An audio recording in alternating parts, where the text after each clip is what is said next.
Hello students. So next part of this chapter is algebra of statements. मतलब यहाँ पे हम लोग कुछ लॉज देखने वाले हैं.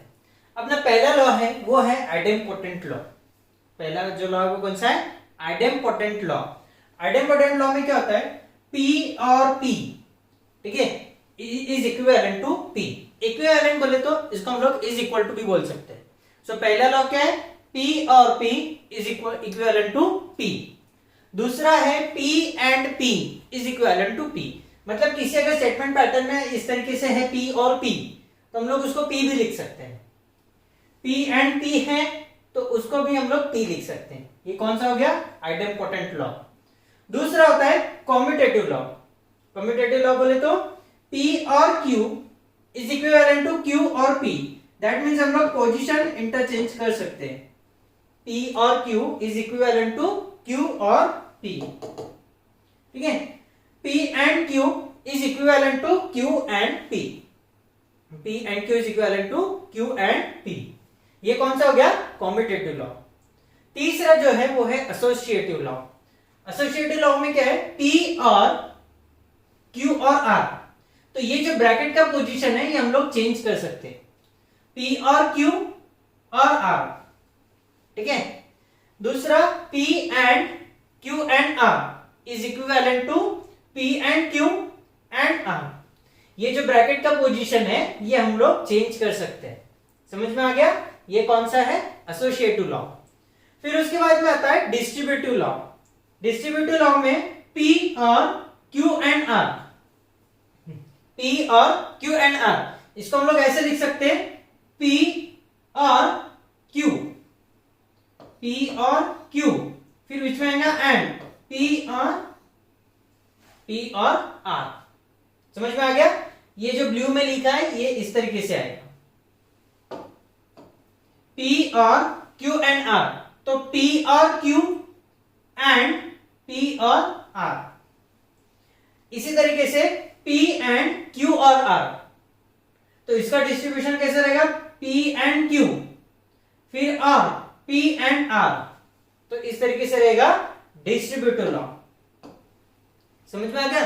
बहुत सिंपल है, ज्यादा कुछ डिफिकल्ट है नहीं इसके अंदर. सिर्फ इतना है कि हमें लॉज याद करने, बाकी तो सॉल्विंग बहुत सिंपल है. ठीक है. Next absorption law. P और P and Q is equivalent to P.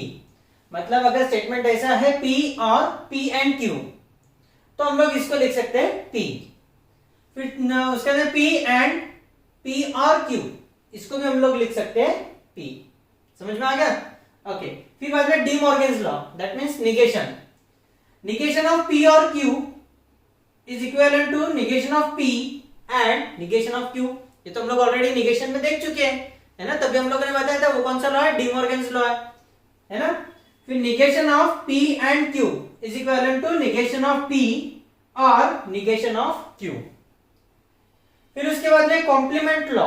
Complement law बोले तो P और निगेशन ऑफ P बोले तो true is equivalent to T. P और negation of P is equivalent to T. फिर उसके बाद में आएगा P and negation of P is equivalent to F. समझ में आ गया? Okay. So what you have to do is अपने रजिस्टर में ये सारे लॉ तुम्हें लिखते हुए चलना है. ठीक है, साथों साथ लिखते हुए चलो. सो दैट क्या होगा? बेटर अंडरस्टैंडिंग होगा. ठीक है, ये हो गया complement law. Next one is involution law. Negation of P is equivalent to P. ये भी हम लोग ऑलरेडी देख चुके हैं. फिर उसके बाद में negation of T equivalent to F. ये भी हमें पता है. फिर इसके बाद में कौन सा आएगा? Negation of F is equivalent to T. ये हो गए इन्वॉल्यूशन लॉज. ठीक है. अब next one is identity laws. P और F is equivalent to P. हाँ, ये कैसा है? अगर P और F is equivalent to P, अगर P का वैल्यू ट्रू है रखा हम लोगों ने तो ट्रू और F ये क्या रहेगा? और का कंडीशन क्या है? जब दोनों फॉल्स रहेंगे तभी फॉल्स रहता है, अदरवाइज क्या रहता है? ट्रू रहता है ना? तो अगर ये ट्रू है तो इसका वैल्यू ट्रू है. अगर ये F है तो इसका वैल्यू F आएगा. तो दैट मीन्स इसका वैल्यू किस पे डिपेंड कर रहा है, P के वैल्यूज पे, इसलिए यहां पे आ गया P। ठीक है, फिर उसके बाद में P and F is equivalent to F, P and F is equivalent to F। अगर P का वैल्यू ट्रू है, ट्रू एंड F है ना, ट्रू एंड F, तो ये क्या रहेगा, ये क्या रहेगा, फॉल्स, है ना। एंड के कंडीशन में दोनों ट्रू रहे तो ही वैल्यू ट्रू आती। अब एक भी फॉल्स आ गया तो आंसर क्या आएगा, फॉल्स आएगा। इसीलिए P and F is equivalent to F। ठीक है, फिर उसके बाद में और की कंडीशन क्या है, जब दोनों फॉल्स रहेंगे F और F तब भी वैल्यू F आएगा, है ना। लेकिन वैल्यू ट्रू कब आएगा, जब इनमें से कोई तो भी एक वैल्यू ट्रू है। ये ऑलरेडी ट्रू हमें गिवन है ना, तो P की वैल्यू ट्रू रहो या फॉल्स रहो, वो हमेशा ट्रू ही आना है। समझ में आ गया। And the last one is P and T is equivalent to P, P and T is equivalent to P। अगर P का वैल्यू ट्रू है, ट्रू एंड ट्रू, तो ये क्या रहेगा, ट्रू रहेगा। एंड में अगर दोनों ट्रू है तो ही ट्रू आएगा, अदरवाइज फॉल्स आएगा। अगर P का वैल्यू फॉल्स है, फॉल्स एंड ट्रू, तो ये क्या रहेगा, फॉल्स रहेगा। दैट मीन्स जब वैल्यू ट्रू है तभी हमें ट्रू मिल रहा है, जब वैल्यू फॉल्स है हमें तब वैल्यू हमें फॉल्स मिल रहा है। तो इसका वैल्यू डिपेंड करता है किस पे, P पे, है ना। तो इसीलिए P। समझ में आ गया, very good. Next one is conditional loss. P implies Q, ठीक है, is equal to it's contrapositive. Contrapositive बोले तो negation of Q implies negation of P। अब ये जो वैल्यू है ये मैं तुम्हें प्रूफ करके बताऊंगा। अब अगर मैंने इसका निगेशन लिया, negation of P implies Q, तो ये क्या रहेगा, P and not Q, P and not Q, ये हो गया इसका निगेशन। अब ये निगेशन हटाने के लिए मुझे क्या करना पड़ेगा, और एक निगेशन लेना पड़ेगा। तो क्या रहेगा, negation of P implies Q is equal to negation of P and not Q।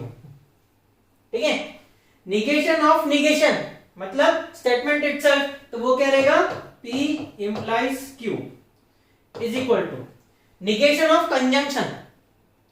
Negation of conjunction, तो ये क्या रहेगा, निगेशन ऑफ P और निगेशन ऑफ दिस टर्म, तो वो क्या रहेगा, निगेशन ऑफ Q। तो ये क्या रहेगा, निगेशन ऑफ P और Q, negation of negation cancel, तो Q। सो P इंप्लाइज Q, इसका वैल्यू क्या हो गया, नॉट P और Q, है कि नहीं। क्या किया हम लोगों ने, P इंप्लाइज Q का निगेशन लिया, वो वैल्यू आता है P एंड नॉट Q। हमें वैल्यू निकालना है P इंप्लाइज Q का, तो हमें ये निगेशन हटाने के लिए क्या करना पड़ेगा, और एक निगेशन लेना पड़ेगा। और एक निगेशन ले लिया तो फिर ये वैल्यू हट जाएगा। यहां पे क्या हो जाएगा, फिर negation of conjunction, negation of conjunction, तो ये वैल्यू हम लोगों ने सॉल्व कर लिया, तो उसमें से मिला हमें निगेशन ऑफ P और Q। अब इसमें भी एक चीज ये हमें देखना है, जब P इंप्लाइज Q रहता है, जब P इंप्लाइज Q रहता है तो हमें मिलता है निगेशन ऑफ P और Q, निगेशन ऑफ P और Q। ठीक है, ये चीज याद रखनी है। अब bye conditional law, P double implication Q, P double implication Q बोले तो P implies Q and Q implies P, ये यहां पे लिखा है। ठीक है, P implies Q and Q implies P, मतलब ये एक एरो, ये एक एरो। समझ में आ गया, दोनों को कंबाइन कर दिया तो क्या बन गया, डबल इंप्लीकेशन, है कि नहीं। हाँ, सो इसको भी वही करेंगे, P implies Q, P implies Q बोले तो नॉट P और Q, ये आ गया। फिर बीच में आता है एंड, ये आ गया एंड। अब क्या हो गया, P इंप्लाइज Q की जगह पे हो गया Q implies P। Q implies P, तो वो क्या रहेगा, निगेशन ऑफ Q और P, है ना, ये आ गया। समझ में आ गया, बहुत सिंपल है। P डबल इंप्लीकेशन Q बोले तो P implies Q and Q implies P, ठीक है। फिर P इंप्लाइज Q बोले तो निगेशन ऑफ P और Q, तो वो वैल्यू पुट कर दी।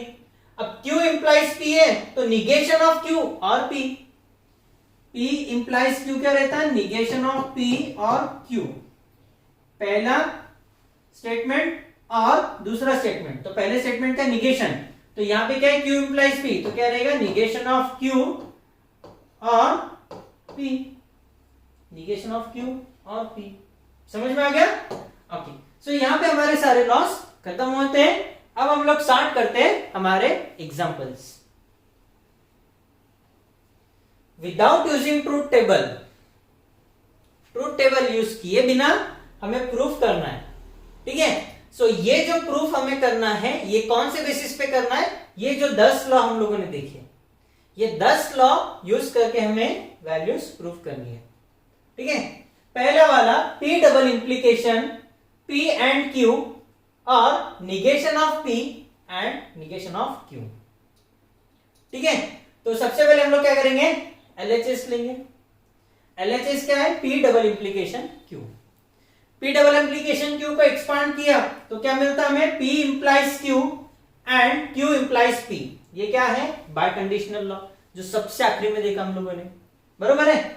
अब उसके ऊपर पहले वाला लॉ कौन सा था, कंडीशनल लॉ, तो यहाँ पे कंडीशनल लॉ अप्लाई करेंगे, तो ये क्या बन जाएगा, नॉट P और Q एंड नॉट Q और P। समझ में आ गया, यहां पे क्या लगा दिया, कंडीशनल लॉ। समझ में आ गया, ओके। अब यहां पे हम लोग क्या लगाएंगे, सोचो, यहां पे हम लोग लगाएंगे डिस्ट्रीब्यूटिव लॉ, ठीक है। तो डिस्ट्रीब्यूटिव लॉ क्या रहेगा, निगेशन ऑफ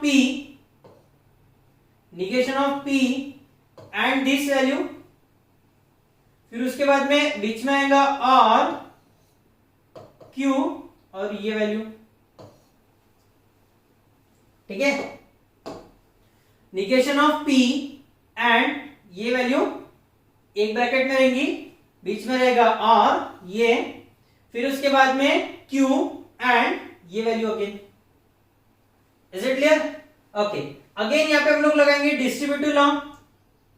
डिस्ट्रीब्यूटिव लॉ क्या रहेगा, इनके बीच में negation of P and negation of Q और ये वैल्यू आ गई negation of P and P। ये ब्रैकेट को हम लोगों ने सॉल्व किया यहां पे, समझ में आ गया क्या किया,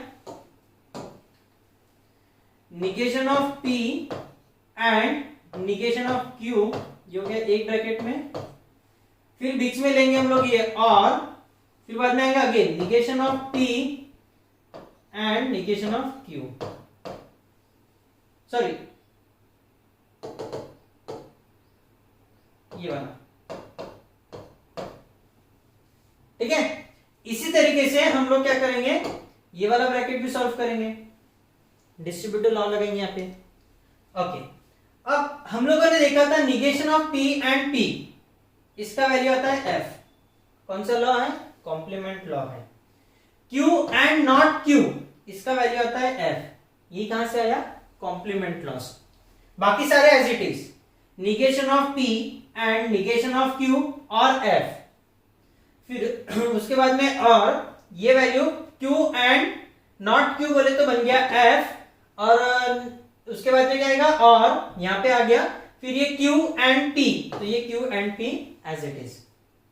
समझ में आया, ओके। सही हो गया। अब उसके बाद में और का कंडीशन हम लोगों ने देखा था, ठीक है। तो आइडेंटिटी लॉ के हिसाब से और वाले देखा था हम लोगों ने, इसका वैल्यू और F ये किस पे डिपेंड करता है, सिर्फ इस पे, तो ये आ गया M, ठीक है। फिर उसके अंदर और F और दिस वैल्यू, इसका वैल्यू किस पे डिपेंड करता है, इस पे, तो ये आ गया यहां पे, ठीक है। हाँ, तो ये कौन सा हो गया, आइडेंटिटी लॉ हो गया। फिर उसके बाद में वही एज इट इज हम लोगों ने लिखा, फिर कम्यूटेटिव लॉ अप्लाई किया, ये वाले टर्म को यहां पे लिखी गए, ये वाले टर्म को यहां पे लिखी गए। ये कौन सा लॉ है, कम्यूटेटिव लॉ, और यही क्या है, निगेशन ऑफ कम्यूटेटिव लॉ लगा दिया, और यही क्या है हमारा आरएचएस है, ठीक है। यही क्या है हमारा आरएचएस है, प्रूफ कर दिया हम लोगों ने। सिंपल है, कुछ डिफिकल्ट नहीं है, सिर्फ इतना है कि हमें ये 10 लॉ याद रखने पड़ेंगे। 10 लॉ कहां पे कौन सा लॉ अप्लाई करना है ये भी हमें याद रखना पड़ेगा, ठीक है। वो तो सारा सीन वहीं पे क्लियर होता है, वहीं पे हम लोग लॉ अप्लाई करना है ना। देख के हमें समझ में आता है कि यहाँ पे कौन सा लॉ अप्लाई करना पड़ेगा। सो इसी पे बेस्ड आज हम लोग एग्जांपल्स देखेंगे। तो आज का दूसरा ये हो गया हमारा प्रूफ। आज का दूसरा हमारा एग्जांपल है P और Q, ठीक है। दूसरे ब्रैकेट में P और नॉट Q, ये पूरा इज इक्विवेलेंट टू P, ये हमें प्रूफ करना है। अब LHS में देखो, है ना, तो ये हमें क्या करना है, यहां पे डिस्ट्रीब्यूटिव लॉ को रिवर्स में जाना है। हमारे पास में वैल्यू गिवन रहती थी, फिर हम लोग डिस्ट्रीब्यूटिव लॉ अप्लाई करते थे। अब हमें इसका रिवर्स जाना है, इस पे से हम लोग को डिस्ट्रीब्यूटिव लॉ लिखना है। तो ये क्या रहेगा, P और ब्रैकेट में Q and not Q, distributive law opposite में गए, ठीक है। एक्चुअली देखिए क्या रहता, P और Q एंड नॉट Q, इसका डिस्ट्रीब्यूटिव लॉ क्या रहता, P और Q एंड दूसरे ब्रैकेट में P और नॉट Q, यही हमारा गिवन है। समझ में आया कि नहीं है। तो ये क्या हम लोगों ने डिस्ट्रीब्यूटिव लॉ को अपोजिट रिवर्स लेके गए, यहां तक आ गया। यहां पे देखो Q एंड नॉट Q बोले तो F, ये क्या है, कॉम्प्लीमेंट लॉ है, वो क्या है, कॉम्प्लीमेंट लॉ है, ठीक है। अब और का कंडीशन क्या है, जब P और F, जब P का वैल्यू ट्रू रहेगा तो वैल्यू क्या रहेगा, ट्रू रहेगा। जब P का वैल्यू F रहेगा तो वैल्यू क्या रहेगा, F रहेगा। दैट मीन्स इसका वैल्यू किस पे डिपेंड कर रहा है, सिर्फ और सिर्फ P पे, तो इसको हम लोग लिख सकते हैं P, आइडेंटिटी लॉ, ठीक है। तो यही बन गया हमारा RHS। हाँ कि नहीं था, सिंपल। क्या किया, सबसे पहले डिस्ट्रीब्यूटिव लॉ को रिवर्स लिखा, फिर उसके बाद में कॉम्प्लीमेंट लॉ लगा, फिर आइडेंटिटी लॉ लगाया, सिंपल है कि नहीं। ओके, सो जब तक ये प्रॉब्लम्स तुम खुद से सॉल्व नहीं करोगे तब तक ये चीजें समझ में आने वाली नहीं है। So what you have to do is, तुम्हें खुद से सारी चीजें सॉल्व करके देखनी है, तभी जाके तुम्हें पता चलेगा कि कौन सा लॉ कब लगाना है, कैसे लगाना है, तभी जाके हमारा प्रॉपरली सॉल्व होगा। समझ में आया। ओके, सो नेक्स्ट एग्जांपल, हाँ ये लंबा चौड़ा दिख रहा है बाबा, है ना। P एंड Q और negation of P and Q और P एंड नॉट Q, इतना सारा है और इक्विवेलेंट हमें क्या प्रूफ करना है, P और Q। कहां से आएगा ये, सबसे पहले लिखो LHS, ठीक है। LHS लिखने के बाद में सबसे पहले यहां पे लगाओ क्या, एसोसिएटिव लॉ, ठीक है। क्या लगाया, एसोसिएटिव लॉ। एसोसिएटिव लॉ इसी दोनों के बीच में क्यों लगाया, है ना।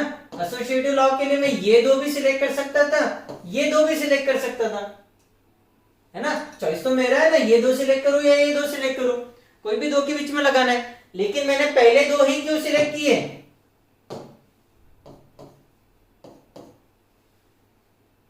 ठीक है। एंड क्यू सेम है, इसीलिए यहां पे लगा दिया ब्रैकेट। अब मैं जाऊंगा reverse of distributive law, correct. कौन सा जाएंगे हम लोग, रिवर्स ऑफ डिस्ट्रीब्यूटिव लॉ। तो ये क्या बन जाएगा, P और नॉट P, ठीक है, एंड Q। समझ में आ गया। अब यहां पे P और नॉट P, ये कौन सा लॉ है, कॉम्प्लीमेंट लॉ है। कौन सा लॉ है, ये कॉम्प्लीमेंट लॉ है ना। ओके, फिर उसके बाद में यहां पे लगाओ आइडेंटिटी लॉ, यहाँ पे क्या लगा, आइडेंटिटी लॉ। आइडेंटिटी लॉ लगाने के बाद में T एंड Q, इसका वैल्यू डिपेंड करता है किस पे, Q पे। अगर Q का वैल्यू ट्रू है तो ही ट्रू आएगा, Q का वैल्यू F है तो F आएगा, है ना। तो ये क्या हो गया, Q और P एंड नॉट Q। यहां पे लगाओ डिस्ट्रीब्यूटिव लॉ, तो वो क्या बन जाएगा, Q और P, फिर आएगा एंड, फिर Q और नॉट Q। समझ में आ गया कि नहीं आया। तो यहां पे क्या लगा, डिस्ट्रीब्यूटिव लॉ लगा।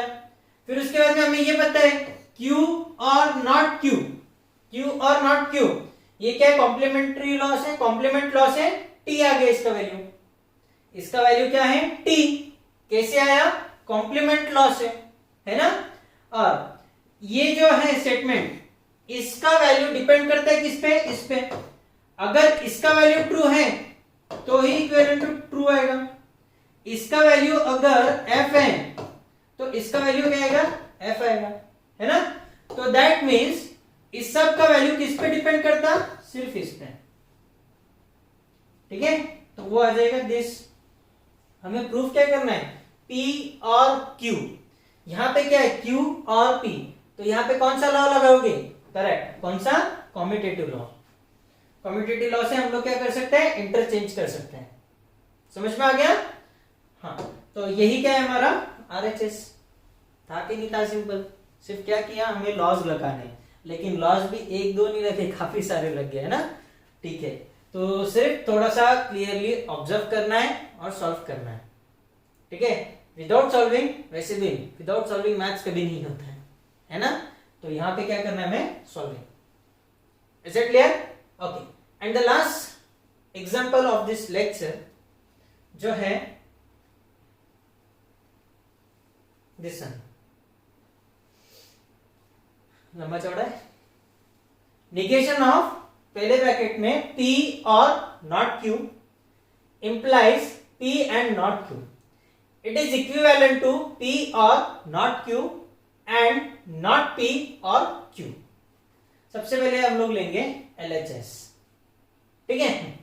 अब यहां पे this statement is equivalent to negation of P implies Q.